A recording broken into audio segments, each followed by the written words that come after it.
Sam has taught me many things. And one of the things that Sam has taught me is that Unitarian Universalists should not be afraid of the Bible, and that it is important that we stay engaged with this text that has so much power and bring our own perspective and words to it. So today he has asked me to read a very difficult text, and I'm very curious to see where he goes with this in the sermon. So the text is Genesis 19, 24 through 26. Then the Lord rained on Sodom and Gomorrah sulfur and fire from the Lord out of heaven.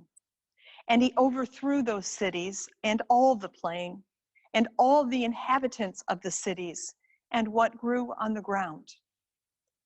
But Lot's wife behind him looked back, and she became a pillar of salt. Hello again, everyone.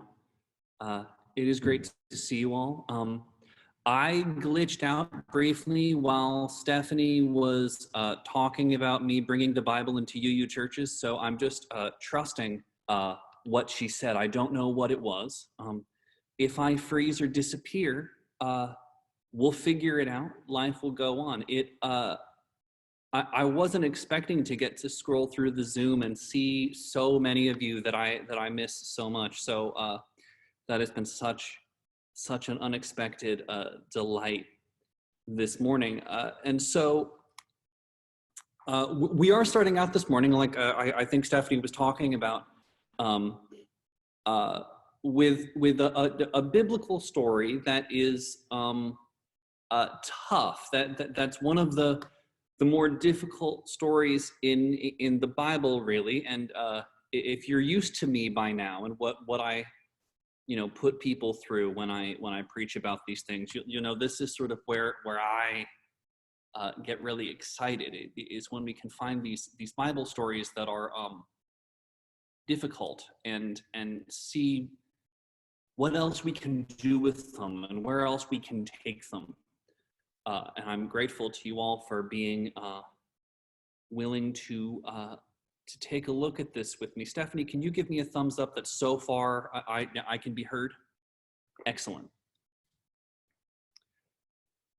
So this story that we're starting out with, this is the story of a man named Lot and his family fleeing the cities of Sodom and Gomorrah as God is destroying these cities by raining fire and brimstone down upon them. And Lot has told his family to run away and to not look back at their old home even for a second as they hear it being utterly destroyed behind them. But Lot's wife, who is one of she's on the very long list of women in the Hebrew Bible who don't get a first name, but who are only identified by their relationship to a male character who is much less interesting. Lot's wife turns around and she looks back at the city that's being obliterated from on high, and her body is transformed into a pillar of salt. So there's, as my wife Sandra would say, there's a lot to unpack there. In the story, the cities of Sodom and Gomorrah are destroyed because they failed to demonstrate hospitality. It's been assumed for many years by many of my colleagues, most of my colleagues here in Memphis, for example, and particularly my colleagues on the Christian right, that the book says that Sodom and Gomorrah were destroyed because they were filled with LGBTQ people. But the Bible doesn't say that. This assumption is an example of the problems that you run into when you try to speak about a book that you have not carefully read. Sodom and Gomorrah, as far as I can tell, are described as being cities pretty much like any other cities. They're cities filled with people who are capable of doing good and capable of doing harm. And those people have stories and lives and loved ones, and they do not deserve the horrible fate that they eventually get. And so I imagine in this story, we have Lot's wife knowing all of this and running away with her family, away from her home, away from everything that she has ever known, away from the violence that she knows is befalling her friends and neighbors and the home that she loved, even if it was not as welcoming as it should have been, because of course, no place is perfect. And so she looks back. I think of this as such a beautiful image of what trauma can feel like. I see this as being a story about trauma, right? Because when something deeply traumatic has happened to us, it can feel like the home that we knew, like the life that we knew has been disrupted or even destroyed. And even if the actual place may remain, what made it what it was to us can feel like it's just gone. And so she looks back and she becomes a pillar of salt. Now, this is the part where we get to talk about what on earth the pillar of salt means. And if I had a live congregation in front of me, I would be shouting out, what do people think about when they think about salt?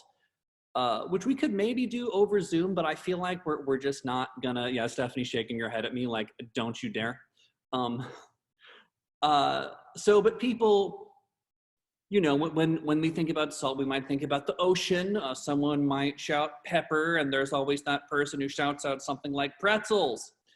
And we'd keep that going, and like a good minister, I would just wait until somebody gave the answer that I wanted. Which is tears. I think in this case, the salt can represent tears. It can represent Lot's wife feeling a grief that is so deep and abiding that her weeping takes over her entire body, where her grief takes up so much space in her life that in that moment, her tears feel like all that she is.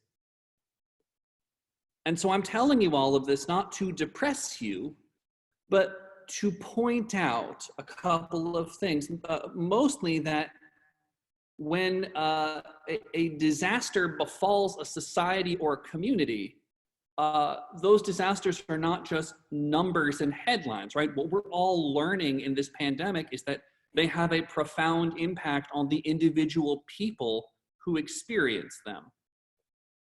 We're living through this moment in our country and our world where we're experiencing an almost incomprehensible amount of loss. The COVID-19 pandemic has taken the lives and livelihoods of so many people, especially older adults, people with pre-existing medical conditions, and people in marginalized communities. And so despite the misguided assurances of leaders such as our president and my Tennessee governor, Bill Lee, who has given churches total immunity from all of the restrictions. So I could be having church in a full sanctuary this morning and it would be legal, which is horrifying. Despite the assurances of these leaders who we don't appear to be getting to the end of this thing yet. And so many of us are feeling afraid and anxious, and many of us are grieving and feeling as though the world that we knew, the world that we loved, imperfect though it was, has been taken from us. And even though some of the losses related to this crisis are not permanent, the grief related to those losses is still real. In the past month, I've talked with 5 different couples who had to postpone their weddings until who knows. I've postponed memorial services and baby showers. At my church, we had to postpone our annual flying kites along the river Sunday, which is a very big deal, and our capital campaign and our coming of age Sunday. And all of these things will happen eventually, but that doesn't make the grief that we feel about them now any less real. And so all of us are here in this moment feeling this grief together, many of us feeling isolated in our homes and wondering how we can possibly respond.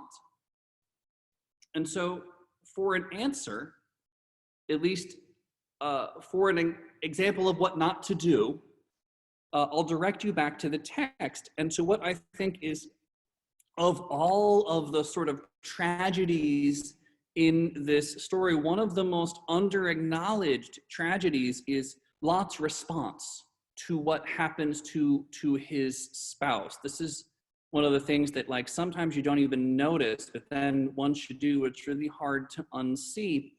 And that is that when Lot's wife turns around and becomes a pillar of salt, Lot proceeds to do nothing.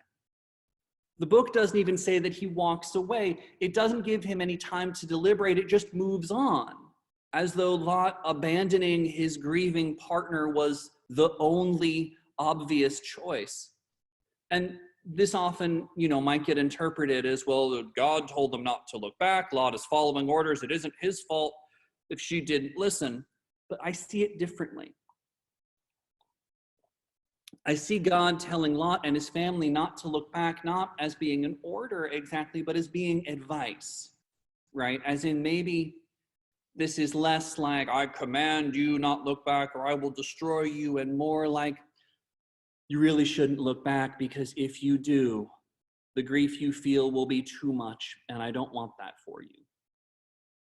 Which is interesting, right? Because if we're looking at the Bible as literature, if we are, from our Unitarian Universalist perspectives, we are looking at this as one of the many influences on our faith and a story that we can analyze that has affected people for many, many years. If we look at it in that context and think about God as a literary character, then we see this moment of giving advice as one of God's most human moments, right? And it's interesting when we think through that lens, how very human it is to want to protect the people who you love and care for from something that you cannot really protect them from.